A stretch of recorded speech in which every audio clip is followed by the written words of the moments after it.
Hi everyone, Steven here again, and don't worry, this is the last one of these vlogs this week where it's only me. Well, actually, okay, so on Thursday, July 17th, noon Pacific, 8 p.m. UK time, we're gonna have Gordon Giltrap on the show. So me and Dad will be interviewing him, and then Saturday, same time, I'll be interviewing Craig from XO X Xeno. Given that Dad will be doing a business thing. Um, but yeah, this is another installment of Steven's vinyl adventures. I do the venue adventure vlogs, talk about shows I see, and this one is about, vinyl records that I collect and listen to. Looks like the last time I did one of these was about almost 3 months ago, back in April. That was kind of like a hybrid venue slash vinyl episode, and I should get back in the groove of these because there are a couple other things I've been meaning to talk about. Maybe get more in the habit of making it a monthly thing. But yeah, and this time I'm going to be talking about the Yes debut album, which I acquired recently, given that today is Peter Banks's birthday, the original Yes guitarist, and it's also Trevor Horn's birthday. We sort of covered the July birthday Yes musicians on a recent fourth anniversary show. We talked about the Masterworks tour. Igor was part of that. And we talked a bit about Trevor Horn when talking about Luis Yardim. And I'll also add that I saw within the last couple of days someone in my feed mentioned that their favorite version of Video Killed the Radio Star was from that tour that he did with where he opened for Seal and then was his backing band. And I don't remember if I ever mentioned this, but uh, within the last several months, I heard Video Kill the Radio Star in the Netflix movie Love at First Sight. So it was interesting seeing it there as well as in Take This Waltz, seeing it in these random movies that I see occasionally. But yeah, happy birthday to Trevor Horn, a very successful producer and musician with such a huge reputation. But yeah, apologies for the delay in going live here. I had seen a bit ago that Rick Wakeman's page posted this video that they got from Trading Boundaries, a show from last year where Dave Cousins joined Rick on stage and they played A Glimpse of Heaven. And, Dave, really nice singing. And I liked the banter before the performance. So you can find that on the RWCC YouTube channel. And yeah, again, seeing the outpouring of admiration for Dave Cousins, how he was as a person and a musician all over the socials. It's very heartwarming.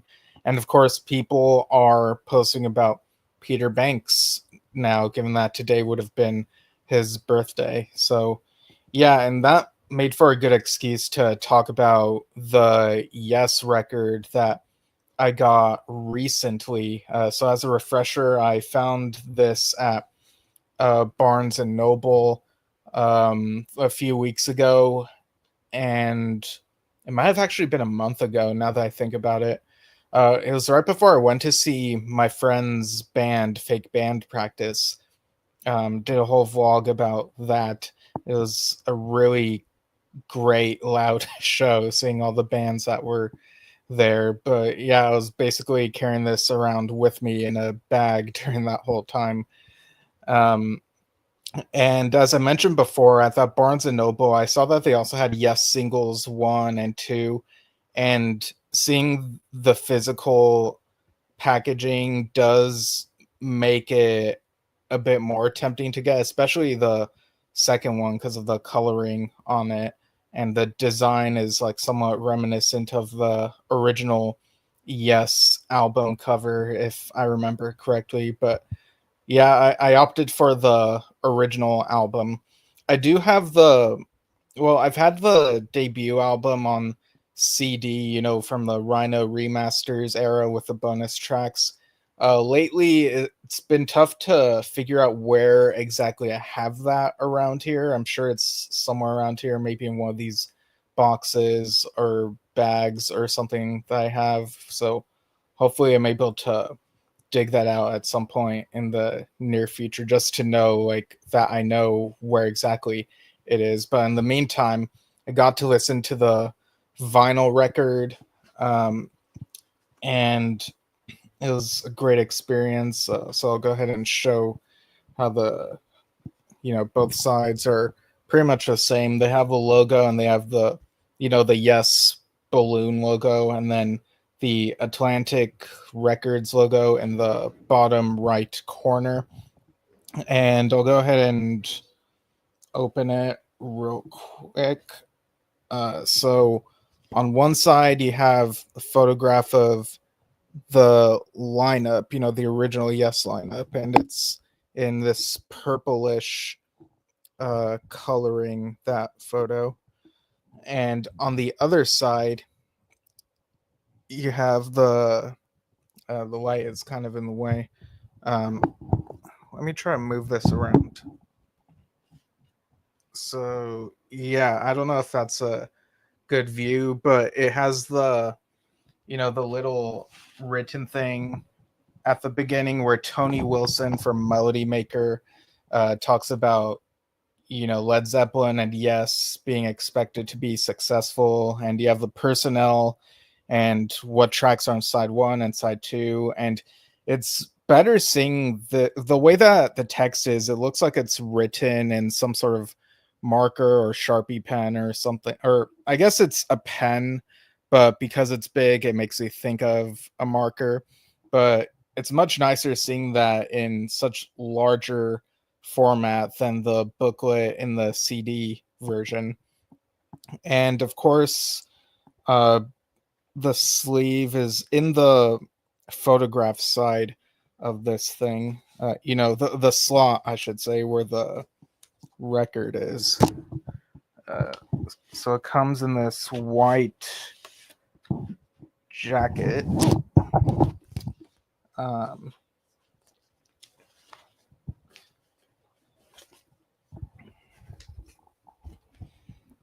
so it's like that, and the center of it has like the red and purple with the white stripe in the middle. And this one is blue, actually, this particular vinyl copy. I really like how that looks, and I guess you could say it's the logo colors because the edges of the letters are blue, whereas the rest of the whole thing is red. But here it's like the blue is the more dominant, kind of an inversion of the ratio of which of the two colors are dominant on the album cover. And the purple, I guess, is supposed to be like, you mix the two, of course. And we've also got the sheet that has the lyrics on it. Let me just get that one sec. So it's on this, it has the logo on it as well, the Yes Bubble logo, but it's in black and white, or yeah, like the blue edges are black, the rest of it is white. You got the lyrics on there. I like the font for the lyrics, are pretty easy to read. Strangely though, one side has the lyrics to Beyond and Before, Survival, Herald Land, I See You, and Every Little Thing. And the other side has the lyrics to Sweetness, Looking Around, and Yesterday and Today.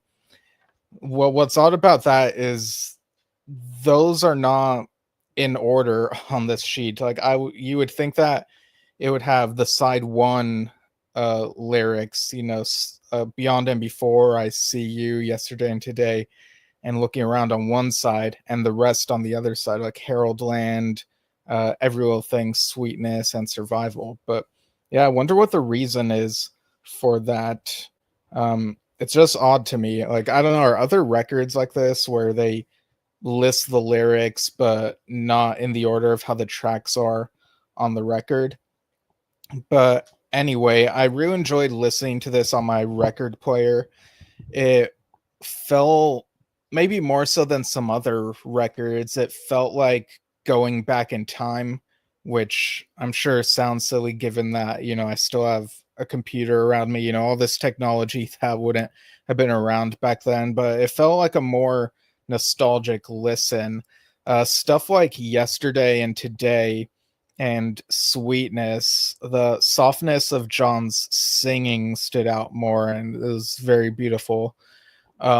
I This time around there were some bits of the music that I paid more attention to or noticed more.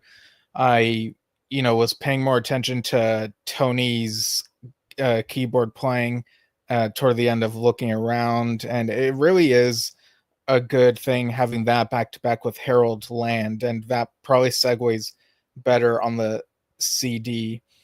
And Harold Land, there I found Peter's guitar licks after the "There's a heart in Harold Land," those last lines. His guitar licks after that stood out a bit more to me for some reason, and I was also paying more attention to them on Beyond and Before.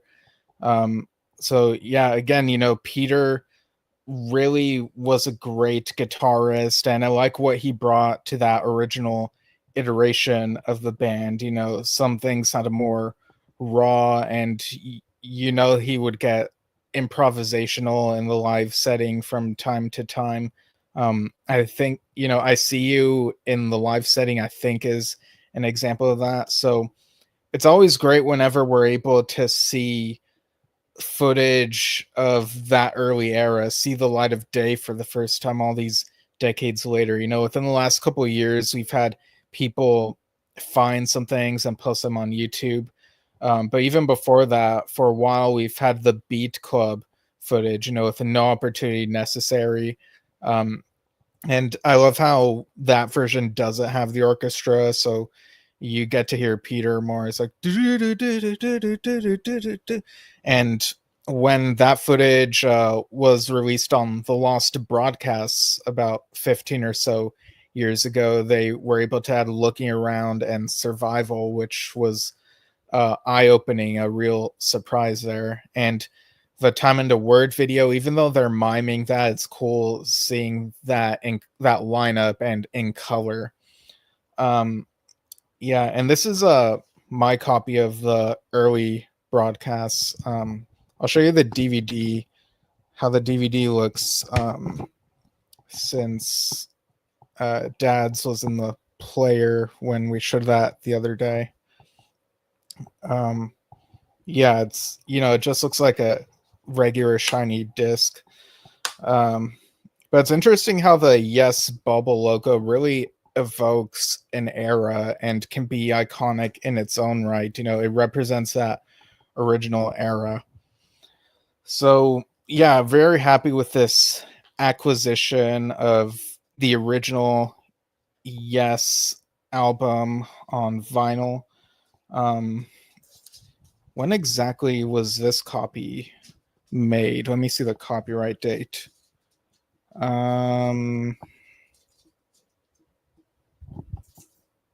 Okay, I see that it has the original 1969 year, but I could have sworn it said, oh, maybe it's on a hype sticker.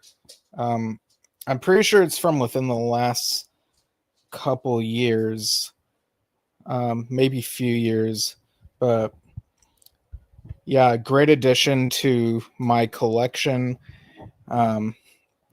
Very great to have. So,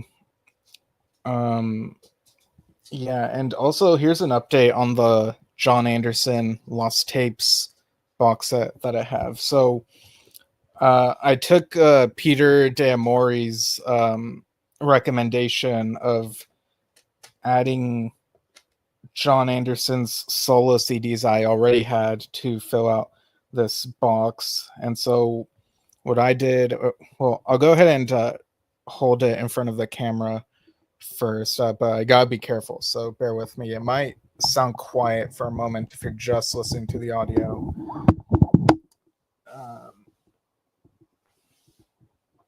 Okay, so got the CDs there. So that's pretty much how it looks. I got the Lost Tapes CDs in the center, and then on the left side I have Elias of Sunhillo, Song of Seven, Three Ships, and I included Close to the Hype. It's a Damian Anderson single with John Anderson guesting, so like why not, Earth Mother Earth, John and Jane Anderson. And then so that's left of the Lost Tapes CDs, and then to the right of those I put Survival and Other Stories, the Anderson Ponty Band, Better Late Than Never, the Anderson Stoll album, Invention of Knowledge, A Thousand Hands, and John Anderson and the Band Geeks, True. I know I have a Deseo CD somewhere around here. Again, that and the original Yes album CD and a couple other CDs. I'm scratching my head like where exactly around here do I have them? So I'll figure that out, and maybe I'll be able to add that Deseo CD into this box. So yeah, that's pretty much I've so far listened to the interview disc and the Live in Sheffield 1980 CD. Such an incredible concert. So I'm steadily making my way through those Lost Tapes CDs. Let me just scroll through the feed. I know there were a couple other things that happened. So John Anderson, the Band Geeks, completed their recent leg of touring, so very curious to see what happens next. And I see there's an update from Bill Bruford saying new stuff in store over at burningshed.com. So new to the shop, Bill Bruford Maplewood ProMark SD S4 drumsticks, used, machine autographed, signed by Bill. Small stock only because Bill hasn't been back for long. The more gigs he does, the sooner we can restock. Now in stock, Bruford Levin Upper Extremities Blue, signed by both Bill and Tony Levin. Now in stock, same band, Blue Knights 2 CD set, signed by both Bill and Tony. And again, really hope Tony Levin gets well soon. And then restocked, Bruford One of a Kind, expanded and remixed 2 CD. It's actually a CD and DVD package. The original 79 mix plus 2017 stereo remix and 5.1 surround sound mix, packaged in a replica and gatefold sleeve with a booklet, including 2017 notes and an extra track. Restocked, Bruford One of a Kind 12-inch vinyl reissue, mastered from the original 79 mix, taken from the original 79 analog tapes, and housed in a replica sleeve. And finally restocked, Bill Bruford, the autobiography book, signed copies. So yeah, that's some of the recent things that have been happening in the Yes and Yes related universe. I also saw there's a picture of Peter Gabriel and Tony Banks overseeing the Atmos mixes of The Lamb Lies Down on Broadway. So that's a huge thing to see for us prog fans. But yeah, that's it for now. I'll try to do another one of these vinyl review things on at least a monthly basis. But for now, you have the Gordon Giltrap interview to look forward to on Thursday, the Craig's interview on Saturday, and I believe the 23rd is when we're doing our Time and a Word review. So again, we're still talking about that era of the original Yes lineup. So that's it for now. Thanks for tuning in, everyone, and see you all soon. Bye.